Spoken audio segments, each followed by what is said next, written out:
The stellar Concord Council Chamber hovered above the planet Zarathus, a floating city of crystalline spires and luminescent platforms. Representatives from dozens of advanced civilizations had gathered to discuss the rising tensions along the Valerian Rift, a volatile region of space where human colonies had recently expanded. None of the alien delegates had expected to witness the full measure of human resolve, or their terrifying capability for combat. Ambassador Lyron Vesh, the Council's presiding officer, cleared his throat. The reports from Sector 9 indicate unusual activity by the Terran forces. They have engaged Vorath raiders using methods not previously documented. His eyes swept the chamber. We shall observe a live feed from the human command vessel. A holographic projection shimmered into existence above the central dais. On the screen, the Terran flagship USS Vigilant emerged from the darkness of space, flanked by frigates and armed carriers. Sensors indicated that a fleet of Vorath raiders was closing in, hundreds of ships in tight formation, weapons ready. The beginning, humanity under siege. Admiral Tessa Quinn stood on the bridge of the USS Vigilant, her hands steady on the console as she watched the enemy fleet approach. Years of training, strategy simulations, and battlefield experience converged in a single moment. Unlike many alien fleets, humans relied on improvisation and adaptability, traits that the Valerian delegates did not fully comprehend. Status report, Quinn said calmly, though tension ran under her measured tone. Vorath fleet is closing fast, Admiral, replied Lieutenant Hale Rios. Weapons charged, formations intact. They're confident. Confidence, Quinn thought, is always the first weakness to exploit. She activated the Predator Mode protocol, a classified strategy designed to push human combat efficiency and reflexes to their maximum. Sensors across the fleet blinked, signaling a coordinated shift in tactics.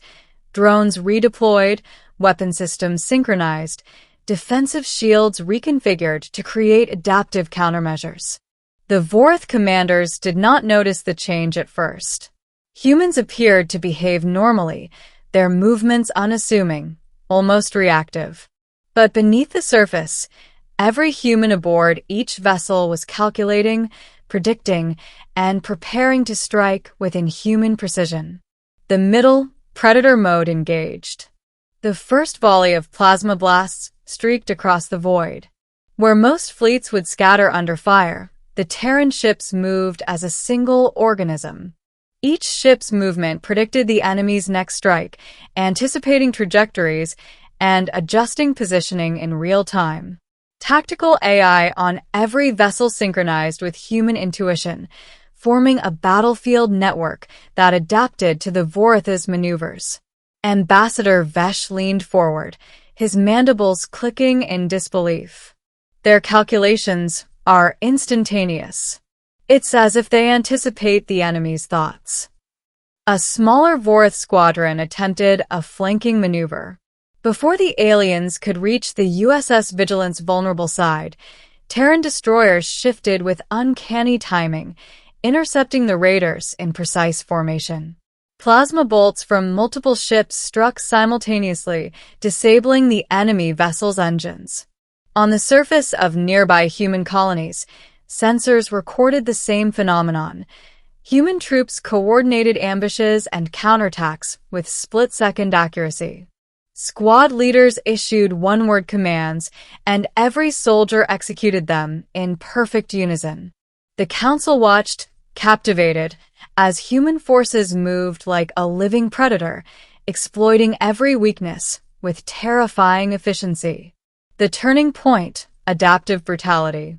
The Vorath fleet regrouped, unleashing their heavy dreadnoughts, massive vessels bristling with plasma turrets.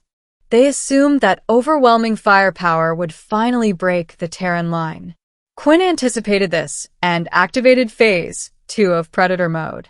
Within seconds, humans shifted tactics.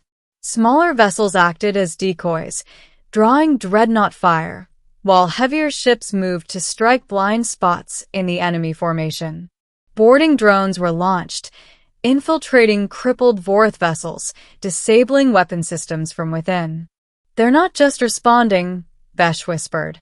"They are controlling the battle itself." Indeed, the humans' predator mode did not rely solely on brute force. It leveraged speed, precision, and psychological dominance. Vorth crews became increasingly disoriented, their maneuvers erratic as they struggled to predict the Terrans' next move. Even the dreadnoughts, massive and imposing, could not withstand the coordinated strikes. Admiral Quinn's voice echoed over the fleet comms, calm yet resolute. "Pressure the flanks. Force them into the kill zones. Maintain formation integrity."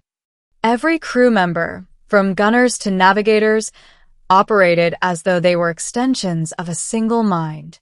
The Vorth vessels began to collapse under the relentless, adaptive assault.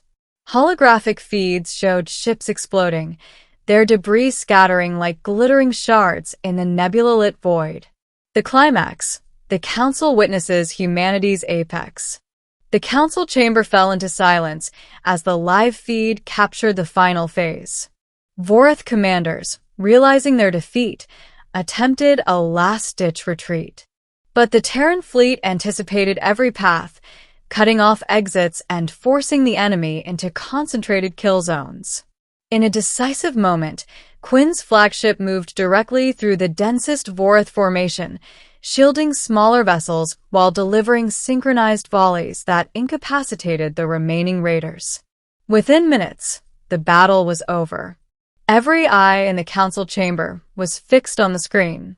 Aliens whispered in awe, translating what they saw into their own languages. Predator, apex, unmatched. Humanity had not merely defended, they had dominated with an efficiency and savagery previously unseen. Ambassador Vesh finally spoke, voice trembling with respect. This is why Terrans are feared, even admired. Their capacity for adaptation, precision, and coordinated aggression, it surpasses anything in the known galaxy. The ending: respect earned and legacy secured. With the Vorth fleet routed, human ships moved to secure the region. Damaged colonies were reinforced, civilians evacuated, and survivors aided. Admiral Quinn remained vigilant, knowing that such displays of power drew attention and envy from countless corners of the galaxy. "They will remember this," she said quietly to Lieutenant Rios. "Not because we killed enemies, but because they saw what humans are capable of." Indeed, the Stellar Concord Council issued a formal declaration afterward, acknowledging the bravery, strategy, and raw capability of humanity. Humans were no longer merely participants in galactic politics.